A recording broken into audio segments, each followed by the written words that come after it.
નમસ્કાર ગુજરાત દેશ અને દુનિયાના અત્યારના તાજા અને મહત્વપૂર્ણ સમાચારોની માહિતી મેળવીએ તો નેતાને 6 વર્ષ માટે કરવામાં આવ્યા છે સસ્પેન્ડ। આખરે કોંગ્રેસે કાર્યવાહી કરતા સુરતના કોંગ્રેસના ઉમેદવાર હતા એવા નિલેશ કુંભાણીને પક્ષમાંથી સસ્પેન્ડ કર્યા છે। ઉમેદવારી ગયા બાદ તેઓ હાલ લાપતા છે। તેમના ટેકેદારોને પોલીસે વલસાડથી ઝડપી લીધા છે, પણ કુંભાણીનો કોઈ અત્તોપત્તો નથી। ઉલ્લેખનીય છે કે તેમની ઉમેદવારી રદ થયા બાદ સ્થાનિક કોંગ્રેસના નેતાઓ અને કાર્યકર્તાઓની અંદર રોષ ફાટી નીકળેલો જોવા મળ્યો છે। તેમના કારણે વગર ચૂંટણીએ એક બેઠક કોંગ્રેસ પાસેથી જતી રહી છે અને જેનો રોષ હાલ કોંગ્રેસની અંદર જોવા મળ્યો છે ને આ રોષને ધ્યાનમાં રાખતા કોંગ્રેસમાંથી નિલેશ કુંભાણીને 6 વર્ષ માટે સસ્પેન્ડ કરવામાં આવ્યા છે। ત્યારબાદના મહત્વપૂર્ણ સમાચારની અંદર આગળ વધીએ તો ગુજરાતની અંદર ક્ષત્રિય સમાજ અને પરસોત્તમ રૂપાલાનો વિરોધ દિવસે ને દિવસે ઉગ્ર બનતો જોવા મળ્યો છે। રાજ્યની અંદર એક તરફ ક્ષત્રિયો પાર્ટ 2 આંદોલનની અંદર ભાગરૂપે ધર્મરથ શરૂ કરી દીધો છે, તો આ તરફ ગૃહમંત્રી હર્ષ સંઘવી અને સંગઠન પ્રભારી જિલ્લે જઈને ક્ષત્રિય સમાજના આગેવાનો સાથે બેઠક યોજી રહ્યા છે અને સૂત્રોના જણાવ્યા મુજબ હાઈકમાન્ડે હવે ભાજપ તરફ રહેલા ક્ષત્રિય ધારાસભ્ય નેતાઓ ઉપર દબાણ કરી સૂચનાઓ આપી છે। પક્ષે તેમને ઘણું આપ્યું છે, પદ પ્રતિષ્ઠા માન બધું જ હવે તમારે પક્ષનું કવર કરવી અને ફરજ બજાવવાની જરૂર આવી ગઈ છે, જેવું પણ નિવેદન હાલ આપવામાં આવી રહ્યું છે। ગુજરાતની અંદર પરસોત્તમ રૂપાલા અને ક્ષત્રિય સમાજનો વિરોધ દિવસે ને દિવસે હવે ઉગ્ર બનતો જોવા મળ્યો છે। તો એ સાથે જ રૂપાલા વિવાદ ઉપર CR પાટીલ દ્વારા પણ મોટું નિવેદન આપવામાં આવ્યું છે। રાજકોટ લોકસભા સીટના ભાજપના ઉમેદવાર પરસોત્તમ રૂપાલાના નિવેદન બાદ શરૂ થયેલા વિવાદને શાંત પાડવાનો પ્રયાસ થઈ રહ્યો છે। આજે આ મામલે દક્ષિણ ગુજરાતના ક્ષત્રિય સમાજના આગેવાનો અને CR પાટીલ વચ્ચે બેઠક યોજાઈ હતી, જે બાદ પાટીલે કહ્યું છે કે ક્ષત્રિય સમાજને દુઃખ થયું હોય તે સ્વાભાવિક છે, પણ તેઓ ક્ષમા કરવાની અંદર માને છે। તેઓ હંમેશા ભાજપ અને PM મોદીની સાથે છે, આ માટે હું તેમનો આભારી છું, જેવું પણ નિવેદન હાલ CR પાટીલ દ્વારા આપવામાં આવી રહ્યું છે। તો એ સાથે જ રાજ્યના અનેક વિસ્તારોની અંદર વરસાદ પણ જોવા મળ્યો છે। હવામાન વિભાગની આગાહીના માહોલ વચ્ચે આજે ગુજરાતની અંદર ઠેર ઠેર જગ્યા ઉપર વરસાદ વરસ્યો છે। ખરા તાપમાનની અંદર વરસાદ વરસતા લોકોને ગરમીમાંથી રાહતનો અનુભવ થયો છે। ખાસ કરીને આજે માંડવી ઉમરપાડાની અંદર ધોધમાર વરસાદ વરસ્યો છે, તો સુરતની અંદર ધીમી ધારે વરસાદ વરસેલો જોવા મળ્યો છે। ભાવનગરની અંદર પણ ઝરમર વરસાદ વરસ્યો છે। 45 ડિગ્રી તાપમાનની અંદર શેકાતા લોકોને વરસાદના કારણે રાહત મળી છે। અને તમારા વિસ્તારની અંદર વરસાદ છે કે નહીં, જે પણ કોમેન્ટ કરીને જરૂર જણાવજો। તો એ સાથે જ અમિત શાહ ફરી આવશે ગુજરાત। 7 મેના રોજ ત્રીજા તબક્કા દરમિયાન ગુજરાતની અંદર ચૂંટણી યોજાશે। આ પહેલા કેન્દ્રીય ગૃહ અને સહકાર મંત્રી અમિત શાહ ફરી એકવાર ગુજરાત આવશે। તેઓ પોતાના પક્ષ માટે પ્રચાર કરશે। માહિતી અનુસાર 27 એપ્રિલે પોરબંદર, ભરૂચ, પંચમહાલ અને વડોદરા જિલ્લાની અંદર પ્રચાર કરશે। પોરબંદર લોકસભા ક્ષેત્રની અંદર આવેલા જામકંડોળાની અંદર સવારે 10 કલાકે તેઓ સભા ગજવશે, જેવી પણ જાહેરાત કરવામાં આવી છે। ત્યારબાદના સમાચારમાં આગળ વધીએ તો વિરોધ ઉગ્ર કરવામાં આવ્યો છે અને પોલીસ દ્વારા અટકાયત પણ કરવામાં આવી છે। સમગ્ર ગુજરાતની અંદર રાજકોટ સીટ મામલે રૂપાલાનો ક્ષત્રિય સમાજ દ્વારા વિરોધ કરવામાં આવ્યો છે। બનાસકાંઠાની અંદર પણ આજે વડગામ ખાતે ભાજપના કાર્યાલય ઉપર ક્ષત્રિય સમાજે વિરોધ નોંધાવ્યો છે।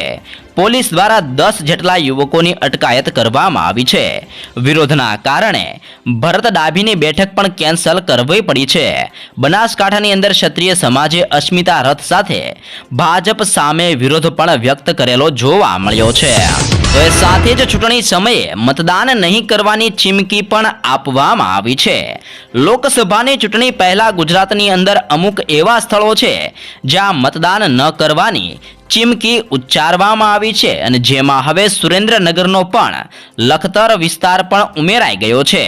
અહીં પ્રાથમિક સુવિધાઓનો અભાવ છે, જેથી જ્યાં સુધી આ સમસ્યાનો ઉકેલ નહીં આવે ત્યાં સુધી મતદાન નહીં કરવાની ચીમકી ઉચ્ચારવામાં આવી છે।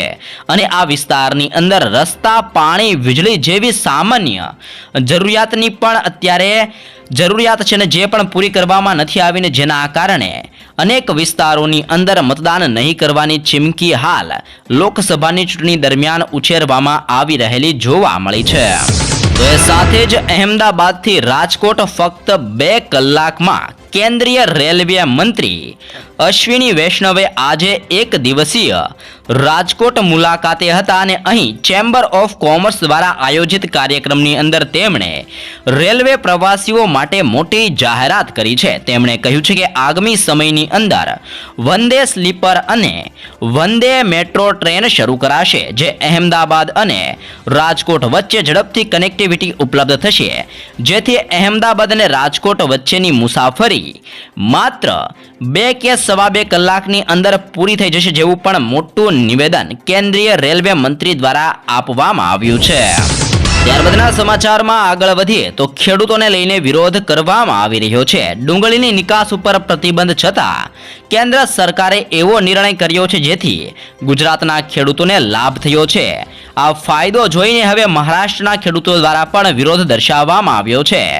કેન્દ્ર સરકારે 2000 ટન સફેદ ડુંગળીની નિકાસની મંજૂરી આપી છે અને જેનો ફાયદો ગુજરાતના ખેડૂતોને થશે, કારણ કે ગુજરાતની અંદર સફેદ ડુંગળીની ખેતી વધુ થાય છે. મહારાષ્ટ્રના ખેડૂતોનો આરોપ છે કે ચૂંટણી સમયે સરકારે ગુજરાતના ખેડૂતોને ખુશ કરવાનો પ્રયાસ કર્યો છે અને જેના કારણે સફેદ ડુંગળીની નિકાસ માટે મંજૂરી આપવામાં આવી છે અને જે જોઈને મહારાષ્ટ્રના ખેડૂતો દ્વારા વિરોધ પણ કરવામાં આવી રહ્યો છે. તે ઉપરાંત સોના અને ચાંદીના તાજા ભાવોની માહિતી મેળવીએ તો છેલ્લા 3-4 દિવસની અંદર સોના અને ચાંદીના ભાવની અંદર ઘટાડો જોવા મળ્યો છે, પરંતુ આ વર્ષે અત્યાર સુધીની અંદર સોનું 8,489 રૂપિયા મોંઘું થયું છે. 1 જાન્યુઆરી 2024ના રોજ સોનું 63,352 રૂપિયા પ્રતિ 10 ગ્રામ ઉપર હતું, જે અત્યારે 71,841 રૂપિયા ઉપર 10 ગ્રામ ચાલી રહ્યું છે. જ્યારે 1 જાન્યુઆરી 2024ના રોજ ચાંદી 73,395 રૂપિયા પ્રતિ કિલોએ હતી, જે અત્યારે 80,776 રૂપિયા પ્રતિ કિલો ઉપર ચાલી રહી છે. આમ સોના અને ચાંદી બંનેના ભાવોની અંદર ધરખમ વધારો પણ જોવા મળ્યો છે. તે ઉપરાંત ગુજરાત એટીએસને પણ મોટી સફળતા મળી છે. ગુજરાતની અંદર ગેરકાયદેસર હથિયાર મામલે એટીએસને સફળતા મળી છે. 25 પિસ્તોલ અને કેટલાક જીવતા કારતૂસ સાથે 5 લોકોની ધરપકડ કરવામાં આવી છે. રાજ્ય બહારથી મુન્નાવર નામના શખ્સ પાસેથી હથિયાર ગુજરાત આવતા હતા. ટ્રાવેલ્સની અંદર ડ્રાઈવર સાથે સાંઠગાંઠ કરી હથિયારો વિવિધ સ્થળ ઉપર પહોંચાડવામાં આવતા હતા. સુરેન્દ્રનગર અને અમરેલીમાંથી પણ કેટલાક હથિયારો મળી આવ્યા છે. પીએમ મોદીની મુલાકાત અને ચૂંટણી પહેલા હથિયારો મળતા હાલ આ ચર્ચાનો વિષય બનેલો જોવા મળ્યો છે. તે ઉપરાંત એમએલએના ઘર ઉપર ફાયરિંગ કરવામાં આવ્યું છે ને એકનું મોત પણ થયું છે. લોકસભા ચૂંટણી વચ્ચે છત્તીસગઢ રાયપુરની અંદર પૂર્વ એમએલએ દેવતી કર્માના બંગલાની અંદર ફાયરિંગ થયું છે.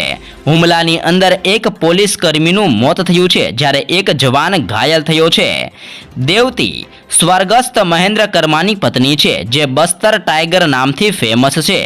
કોંગ્રેસના નેતા મહેન્દ્રએ છત્તીસગઢની અંદર નક્સલવાદીઓ વિરુદ્ધ સલવા જુડુમ શરૂ કર્યું છે, જે 25 મે 2023ના રોજ મહેન્દ્ર કર્માની નક્સલવાદીઓએ ખીરામ હુમલાની અંદર નિર્દયતાથી હત્યા કરી હતી અને હવે એમએલએના ઘર ઉપર ફાયરિંગ કરવામાં આવ્યું છે ને જેમાં એક પોલીસ કર્મચારીનું ઘટના સ્થળ ઉપર જ મોત થયેલું જોવા મળ્યું છે.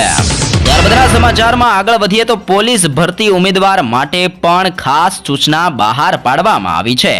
ગુજરાત પોલીસ ભરતી બોર્ડ દ્વારા કોન્સ્ટેબલ અને સબ કોન્સ્ટેબલ સહિત કુલ 12,472 પદ માટે ભરતી માટેની જાહેરાત કરવામાં આવી છે. પીએસઆઈની ભરતી માટે પણ અત્યાર સુધી 8.63 લાખ અરજીઓ આવી છે અને જેમાંથી 7.11 લાખ અરજીઓ કન્ફર્મ થઈ ગઈ છે અને હજી પણ 1.5 લાખ અરજી કન્ફર્મ થવાની બાકી છે. ઉમેદવારોને કહેવામાં આવ્યું છે કે તેઓ જલ્દી જ પોતાના ડોક્યુમેન્ટ અપલોડ કરે. હાલની અંદર રોજની 25,000 જેટલી નવી અરજીઓ પણ આવી રહી છે. તે ઉપરાંત બર્ડ ફ્લૂનો ઘાતક વાયરસ પણ ગાયના દૂધમાંથી મળી આવ્યો છે. નિષ્ણાંતોએ H5N1 બ્લડ ફ્લૂને લઈને ખૂબ જ ચિંતિત છે. જો તેમનું માનીએ તો આ રોગ કોવિડ કરતાં પણ વધારે જોખમી બની શકે છે. વર્લ્ડ હેલ્થ ઓર્ગેનાઇઝેશને જણાવ્યું છે કે તાજેતરની અંદર બીમાર પ્રાણીઓના કાચા દૂધની અંદર H5N1 બ્લડ ફ્લૂ નામનો ખૂબ જ મોટા પ્રમાણની અંદર વાયરસ જોવા મળી રહ્યો છે. જો કે હજી સુધી આ જાણી શકાયું નથી કે આ વાયરસ દૂધની અંદર કેટલો સમય જીવી શકે છે. પહેલીવાર આ રોગ ગાયમાંથી માણસની અંદર ફેલાયો છે, જેથી દૂધને ઉકાળીને પીવું વધારે સલામત છે જેવી પણ સૂચનાઓ આપવામાં આવી રહી છે. ત્યારબાદ સમાચારમાં આગળ વધીએ તો નિલેશ કુંભાણી વોન્ટેડ.